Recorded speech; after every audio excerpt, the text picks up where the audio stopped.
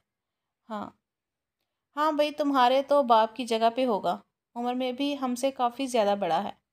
کہتی ہوئے دونوں کینٹین کی طرف چلے گئیں۔ چھٹی کے وقت ٹیچر دیر سے آتے تھے۔ وہ جلدی گھر آتے وہ بی جان کے پاس آ کے بیٹھ گئی۔ بی جان اسے دیکھنے لگی۔ آ گیا میرا بچہ؟ بی جان نے محبت سے اس کی پیشانی پر بوسہ دیا تو وہ مسکرا گئی۔ کھانا لگوا دوں؟ نہیں بی جان، میں نے کینٹین سے کھایا تھا۔ میرا بچہ کینٹین سے نہیں کھاتے، وہ خراب ہوتا ہے۔ آج کے بعد آپ نے وہاں سے کچھ بھی نہیں کھانا۔ بی جان نے اس کی طرف دیکھتے ہوئے کہا۔ ہاں بولو بی جان، وہ آپ نے تو بولا تھا کہ اپنا ہاسپٹل ہے، تو یہ کالج میں کیا کر رہے تھے؟ کس کی بات کر رہی ہو؟ ارشمان کی بات کر رہی ہوں، وہ بمشکل یہ الفاظ بول پائی تھی۔ بی جان کہنے لگی، ہاں نا، وہ بتانا بھول گئی تھی، بلکہ صبح بھی وہ کہہ رہا تھا کہ وہ تمہیں اپنے ساتھ کالج لے جائے گا۔ اسی کالج میں وہ آج کل کلاسز دے رہا ہے۔ بیٹا، اس کا شوق ہے، اپنے شوق پورے کرتا ہے۔ بی جان، آپ کو ایک اور بات بتاؤں؟ بی جان نے اس بات میں سر ہلایا۔ اس کے چہرے پر ڈر چھایا ہوا تھا۔ کیوں اتنا زیادہ گھبرا رہی ہو؟ اس نے تمہیں کچھ کہا ہے؟ وہ نفی میں سر ہلانے لگی۔ بی جان، مسئلہ یہ ہے، آپ کو پتہ ہے میں ان کے سامنے ان کی اتنی برائیاں کر رہی ہوں، اور مجھے نہیں پتا تھا کہ یہ وہی کھڑوس سر ہیں۔ آپ کو پتہ ہے بی جان، 1 نمبر کے کھڑوس ہیں۔ پوری کلاس کے سامنے مجھ سے پوچھ رہے تھے نوٹس کیوں نہیں بنائے۔ پہلے تو انہوں نے کلاس میں جاتے ہی مجھے اتنا غصے سے ڈانٹا، اتنے کھڑوس ہیں، اور پھر مجھے کہہ رہے تھے کہ آپ کی بہن کی شادی کیسی رہی۔ جان بوجھ کر بی جان مجھے تنگ کر رہے تھے، وہ منہ بناتے ہوئے بولی۔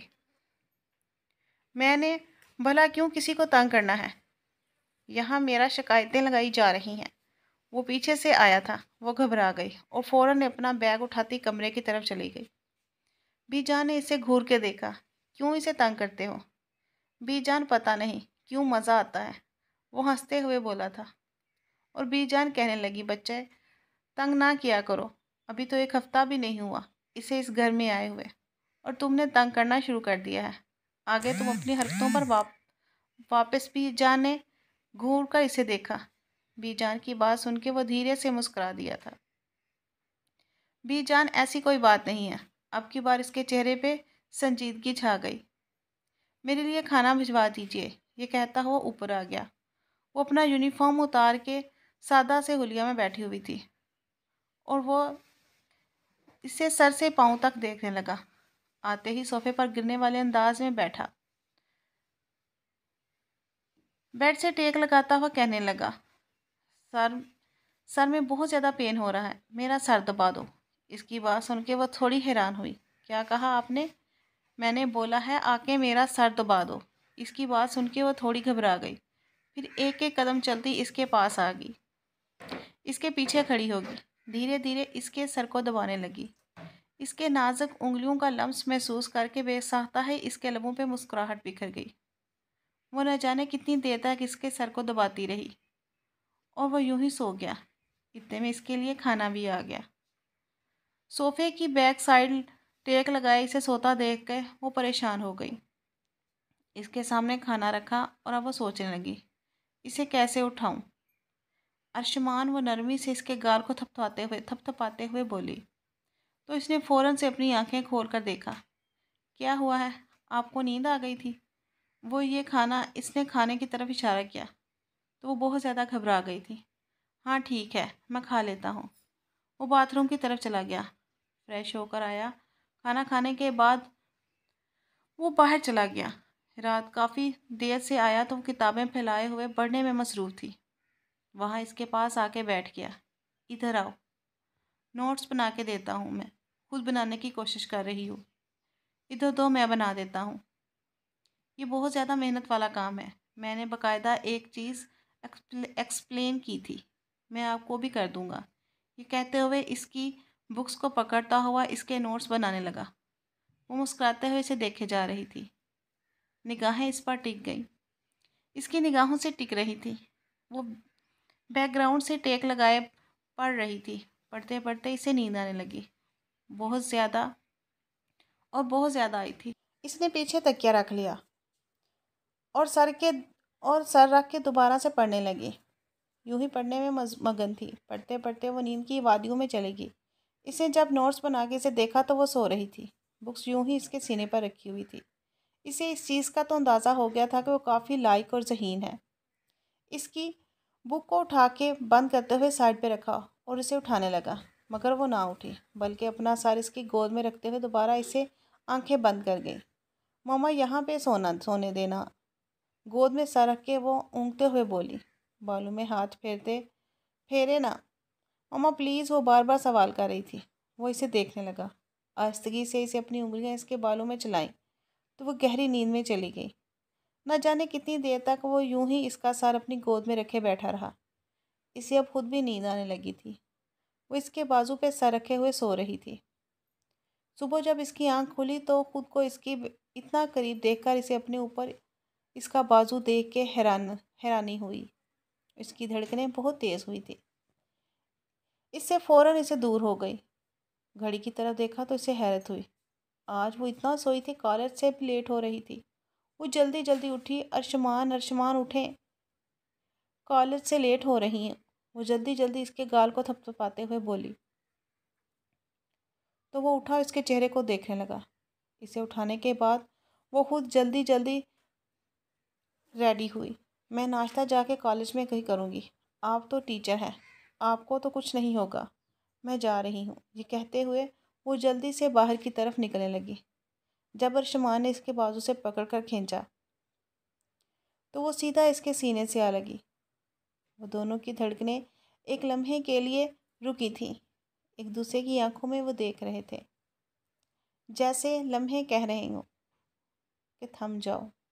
اگلے ہی لمحے اسے لاگو کرتا ہوا کہنے لگا، میڈم میرے ساتھ چلنا، پرنسپل کو پتہ ہے تم میری وائف ہو، کسی اور کو پتہ ہو یا نہ ہو۔ نرمی سے گویا ہوا۔ اس کی بات سن کے وہ اپنی نگاہیں جھکا گئی۔ مطلب مجھے آپ کے ساتھ ہی جانا ہے؟ جا کے آرام سے ناشتہ کریں، بغیر ناشتے کے کہیں نہیں جانا۔ اتنی زیادہ اسٹڈی ہوتی ہے، کیا یہ کم ہے جو آپ بغیر ناشتے کے چلی جاتی ہو؟ چلو شاباش، میں بھی آ رہا ہوں۔ تھوڑی دیر بعد وہ بھی آگے آرام سے ناشتہ کرنے کے بعد وہ کالج پہنچی، حالانکہ اس کا ایک لیکچر مکس ہو گیا تھا۔ اس کے باوجود بھی اسے کچھ بھی نہ کہا گیا۔ مہناز کہنے لگی، آج تم اتنی لیٹ آئی ہو، تمہیں کالج میں انٹر کیسے ہونے دیا؟ وہ بس لیٹ ہو گئی تھی، وہ باتیں بنانے لگی۔ کلاس میں آتے ہی وہ کتابیں رکھتے بیٹھی تو اتنے میں پیچھے سے ارشمان بھی آ گیا تھا۔ اس نے مسکراتے ہوئے ارشمان کو دیکھا۔ وہ فوراً سے اپنے نوٹس کھول کے دکھانے لگی۔ مہناز کی پیشانی پر بال نمودار ہوئے۔ ایک منٹ، تم اپنے نوٹس دکھانا۔ وہ اپنے نوٹس اور اس کے نوٹس میچ کرنے لگی۔ کیا ہوا؟ یہ جو سر نے کوشچنز مجھے لکھوا کے دیا تھا، یہ والی رائٹنگ میں تمہارا سارا نوٹس بنا ہوا ہے۔ تم نے سر سے نوٹس بنوایا ہے؟ کیا یہ تمہاری تو رائٹنگ نہیں ہے؟ مہناز کی بات سن کے وہ فوراً سے اپنے نوٹس پیچھے کھینچ گئی۔ بھائی میں نے بنوا لیے ہیں نا، بس یہ کہتے ہوئے وہ مسکرانے لگی تھی۔ آپ دونوں کو کوئی زیادہ ڈسکشن نہیں ہو رہی جو آپ مجھے نہیں سن رہی؟ ارشمان نے غصے میں کہا۔ وہ فوراً سے گھبرا گئی اور اس کی طرف متوجہ ہو گئی۔ نہیں سر، کوئی ضروری ڈسکشن نہیں ہو رہی۔ اور شاید وہ پہلی تھی جس نے جواب دیا تھا۔ سب نے مڑ کے اس کی طرف دیکھا۔ کتنے کانفیڈنس سے وہ سر کے سامنے بول گئی تھی، حالانکہ سر نے منع کیا تھا کہ مجھے وہ لوگ بہت برے لگتے ہیں جو میرے سامنے بولتے ہیں۔ ارشمان نے اسے گھور کے دیکھا مگر کچھ بولا نہیں تھا۔ لیکچر کے دوران وہ بالکل لال سرخ ہو جاتی تھی اور ارشمان کو سمجھ بھی نہیں آ رہی تھی کہ وہ اتنی لال سرخ کیوں ہو جاتی ہیں، حالانکہ ان دونوں کے درمیان ایسا کچھ تھا ہی نہیں۔ اس کے باوجود بھی اس کے چہرے پر چھائی ہوئی معصومیت دیکھتا تھا۔ نہ جانے کیوں اس کا دل اب دھڑکنے لگا۔ اس کے بعد وقت گزرنے لگا۔ وہ دونوں مل کے کالج آتے تھے۔ نہ جانے کتنا وقت اس کے ساتھ گزارتی، وہ بھول چکا تھا۔ اس کی زندگی میں کوئی اور تھا بھی کہ نہیں، مگر اس کے لیے نسا اہم تھی۔ نسا کے لیے وہ ہر وقت تیار رہتا تھا۔ وہ اس وقت بالکونی میں کھڑی کچھ یاد کرنے میں مگن تھی۔ یاد کرتی ہوئی ایک طرف جاتی تو کبھی دوسری طرف۔ کل اس کا بہت ضروری ٹیسٹ تھا جو کہ اسی کھڑوس سر کو دینا تھا۔ کھڑوس سر سے اتنا زیادہ نہ ڈرو، ایسے رٹے لگا رہی ہو۔ میں بندے نہیں کھاتا۔ اس کی بات سن کر اس نے ہنستے ہوئے دیکھا۔ آپ کے ٹیسٹ چیک ہو گئے ہیں؟ مجھے میرے مارکس بتائیں نا۔ وہ جلدی سے اس کے پاس آ کے بولی۔ بالکل بھی نہیں، کل کلاس میں بتاؤں گا۔ تیاری میں نے آپ کو کروائی ہے تو مارکس بھی اچھے آئیں گے نا۔ اتنا بتاؤں گا پوری کلاس سے اچھے لیے ہیں، یہ نہیں بتاؤں گا کتنے ہیں۔ اس کی یہ بات سن کے اس کی آنکھیں پھیلی۔ سچ میں میرے سب سے اچھے ہیں؟ میں ایک گولڈ میڈل تو لوں گی جب تک ڈاکٹر بن جاؤں گی۔ ایک نہیں 2-3 لے لینا۔ وہ ہنستے ہوئے بولا تھا۔ میں ڈاکٹر بن جاؤں گی نا، وہ مسکراتے ہوئے بولی۔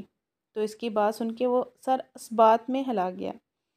آپ کو پتہ ہے مجھے کتنا زیادہ شوق تھا، ویسے کتنا اچھا ہوگا ہم دونوں میاں بیوی ڈاکٹر ہوں گے۔ اس کی بات سن کے وہ اس بات میں سر ہلا گیا۔ وہ ہنستے ہوئے اسے نہ جانے کیا کچھ بتائی جا رہی تھی۔ آپ کو پتہ ہے مجھے لگتا تھا میں کبھی بھی ڈاکٹر نہیں بن پاؤں گی۔ اتنی مشکل سے 3-4 سال لگا کے میں نے ایم ڈی کیٹ پاس کیا، یہاں تک پہنچی۔ آپ تو مزے ہو جائیں گے۔ آپ تو مجھے روزانہ پڑھاتے ہیں، میں ڈاکٹر بن جاؤں گی، میرا خواب پورا ہو جائے گا۔ مجھے لگتا تھا کہ آپ کے ساتھ شادی کر کے میرا خواب چکنا چور ہو جائے گا، لیکن میرے خواب کو تو 4 چاند لگ گئے۔ وہ ہنستے ہوئے بول رہی تھی۔ وہ ایک ایک قدم چلتا اس کے قریب آ گیا۔ وہ بولے جا رہی تھی اور وہ اسے دیکھے جا رہا تھا، اس کی باتیں سن رہا تھا۔ واہ کیا خواب ہے آپ کا؟ وہ بے ساختہ اس کے ہاتھ کو پکڑ کے بولا۔ وہ حیران ہوئی، ڈرتے ہوئے اسے دیکھنے لگی۔ میرا اور تو کوئی خواب نہیں۔ وہ نفی میں سر ہلانے لگی۔ کیا میری زندگی میں گزارنے کا خواب نہیں؟ کیا میرے ساتھ زندگی گزارنے کا خواب نہیں ہے؟ اس کی بات سن کے وہ حیرت سے مقابل کو دیکھنے لگی۔ نساء کے چہرے پر پسینے آنے لگا، گھبرا گئی۔ اب کے بار وہ ہنستا تھا۔ چلیں جلدی یاد کر لیں، میں نے ابھی ٹیسٹ لینا ہے، اس کا پھر سونا نہیں۔ ابھی نہیں، آپ کو میں کل اچھا ٹیسٹ دوں گی، پکا، اور مارکس بھی گھٹنے نہیں دوں گی، سب کچھ میں رٹ کے جاؤں گی۔ ابھی بالکل بھی ٹیسٹ نہیں دینا۔ وہ منہ بناتے ہوئے بولی۔ چلیں ٹھیک ہے۔ وہ جا کے سونے کے لیے لیٹ گیا۔ وہ نہیں جانتا تھا کہ رات کو وہ کتنی دیر تک پڑھتی رہی، مگر اگلے دن اس کا ٹیسٹ کافی اچھا تھا۔ وہ اپنی دوست کے ساتھ باتوں میں مصروف تھی اور اسی کے ساتھ باہر آ رہی تھی جب حمزہ اس کے سامنے آیا۔ حمزہ کو دیکھتے ہوئے کہنے لگی، آج کا ٹیسٹ تمہارا بہت برا تھا، سر کتنا تمہیں ڈانٹ رہے تھے۔ اس کی بات سن کے حمزہ کہنے لگا، جب بندہ ناچیز تمہارے خیالوں میں گم ہوگا تو ٹیسٹ کیسے یاد ہوگا؟ اس کی بات سن کے وہ ہنس پڑی۔ کیا مطلب ہے تمہارا؟ اگلے لمحے وہ گھٹنوں کے بل اس کے سامنے بیٹھتا ہوں مسکراتے ہوئے کہنے لگا، میں تم سے بہت زیادہ محبت کرتا ہوں، بہت ٹوٹ کے چاہتا ہوں، میں تم سے شادی کرنا چاہتا ہوں۔ اس کے سامنے گلاب کا پھول کرتے ہوئے بولا۔ ارد گرد کئی لوگوں کی نگاہوں کا مرکز وہ لوگ بن چکے تھے۔ نساء کے سامنے دیکھا تو خون خوار نگاہوں سے وہ نساء کی طرف دیکھ رہا تھا۔ نساء گھبرا کے خشک ہونٹ پھیرتی ہوئی سامنے کھڑے ارشمان کو دیکھنے لگی۔ وہ جلدی سے وہاں سے بھاگتے ہوئے کلاس کی طرف چلی گئی اور حمزہ کو وہ غصے میں کہہ چکی تھی، خبردار جو میرے ساتھ دوبارہ سے ایسی بکواس کرنے کی کوشش کی۔ مگر ارشمان کی نگاہوں سے اب تک اسے خوف محسوس ہو رہا تھا۔ اسے ایک اسٹوڈنٹ نے بولا، سر ارشمان صاحب تمہیں آفس میں بلا رہے ہیں۔ وہ ڈرتے ہوئے آفس میں آئی تو ارشمان نے ایک دم سے اس کے بازو سے پکڑ کر کھینچا۔ وہ سیدھا اس کے سینے سے آ لگی تھی۔ وہ آفس کو لاک لگا چکا تھا۔ یہ آپ کیا کر رہے ہیں؟ وہ ڈرتے ہوئے بولی۔ پکڑ کے اسے صوفے پر پھینکا۔ وہ کون تھا اور کیا لگتا تھا؟ کیوں اس نے آپ کو پرپوز کیا ہے؟ اس کی آنکھوں میں بے ساختہ آنسو بہنے لگے۔ آپ مجھ پر شک کر رہے ہیں کیا ارشمان؟ وہ گھبراتے ہوئے بولی۔ اس کی بات سن کے وہ نفی میں سر ہلانے لگا۔ شک نہیں کر رہا، پوچھ رہا ہوں، مجھے میری بات کا جواب دے۔ وہ میرا کچھ بھی نہیں لگتا، ہم بس دوست تھے، وہ بھی لاسٹ جب ہمارا سٹارٹ تھا، اس کے بعد تو ہماری دوستی بھی نہیں تھی۔ میری دوستی صرف مہناز کے ساتھ ہے۔ پتہ نہیں اس نے کیوں ایسا کیا، وہ روتے ہوئے بولی۔ رونا بند کرو، وہ غصے میں بولا۔ تو اپنے آنسو صاف اور وہ باہر چلی گئی۔ مہناز کہنے لگی، کیا ہوا ہے؟ سر نے تمہیں ڈانٹا؟ کیا کوئی بات ہوئی ہے؟ کیا وہ نفی میں سر ہلانے لگی۔ اس نے مہناز کی کسی بات کا کوئی جواب نہیں دیا۔ وہ گھر بھی آئی تو اس کی آنکھیں بالکل لال انگار تھیں۔ صاف نظر آ رہا تھا کہ وہ روتی ہوئی آ رہی ہے۔ بی جان اسے دیکھتے ہی پریشان ہو گئی۔ کیا ہوا ہے؟ کسی نے کالج میں کچھ کہا ہے؟ کیا کالج میں ارشمان نے کچھ کہا ہے؟ وہ نفی میں سر ہلانے لگی۔ اچھا، میں نے تمہیں کچھ بتانا ہے کہ تمہاری بہن نشا واپس آ گئی ہے۔ اور یہ سن کے تو وہ مزید گھبرا گئی۔ اگر نشا واپس آ گئی تو کیا ارشمان وہ دوبارہ سے نشا کے پاس چلا جائے گا؟ اس نے روتے ہوئے بی جان سے پوچھا تو بی جان مسکرا دی۔ اتنا زیادہ ارشمان کو کھونے سے ڈرتی ہو؟ بی جان کے سینے سے لگی۔ بی جان، اس میں تو میری تو کوئی غلطی نہیں ہے نا، وہ میرے شوہر ہیں، میرے محرم ہیں، پھر ان کے ساتھ ایک خوبصورت اور پاکیزہ رشتہ ہے۔ بی جان، مجھے ان سے محبت ہو گئی ہے، میں ان کو کبھی بھی نہیں کھونا چاہتی۔ وہ روتے ہوئے بول رہی تھی۔ وہ جب مجھے ڈانٹتے ہیں، وہ مجھ سے غصے کی میں بات کرتے ہیں تو میرا دل کانپنے لگتا ہے، میں ڈرنے لگ جاتی ہوں۔ وہ کبھی مجھے اپنی زندگی سے نکال نہ دے، میں ہمیشہ ان کے ساتھ رہنا چاہتی ہوں۔ بی جان اس کے بالوں کو سہلا رہی تھی۔ نہیں، اس کی شادی، اس کا رشتہ طے کر دیا گیا ہے۔ تمہارے گھر والوں نے اسے معاف کر دیا ہے۔ اسے جمعے کو اس کا نکاح ہے اور سب نے جانا ہے۔ وہ ان سے الگ ہوئی تو اس نے پیچھے کھڑے ہوئے ارشمان کو دیکھا۔ وہ کہنے لگا، اسٹڈی روم میں آؤ، تمہیں کچھ اسٹڈی کروانی ہے، کل کے ٹیسٹ کی تیاری۔ یہ سن کے وہ حیران ہوئی تھی۔ کون سا ٹیسٹ؟ کون سا ٹیسٹ تھا کل؟ کل تو کوئی ٹیسٹ نہیں تھا، مگر اسے ڈر بھی لگ رہا تھا۔ کیا وہ پھر اسے ڈانٹے گا؟ وہ گھبراتے ہوئے اسٹڈی روم میں گئی تو وہ سامنے ہی کرسی پر بیٹھا تھا۔ اسے اپنے پاس بلایا، ادھر میرے پاس آئیں۔ وہ گھبرا گئی، چلتے ہوئے اس کے پاس آئی، ایک دم سے اس کے بازو سے پکڑ کر کھینچا تو وہ سیدھا اس کی آغوش میں آ گری۔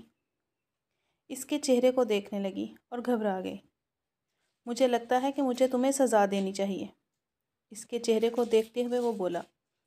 وہ بالکل اس کے قریب ہو گیا۔ آپ کیا کر رہے ہیں؟ وہ گھبراتے ہوئے بولی۔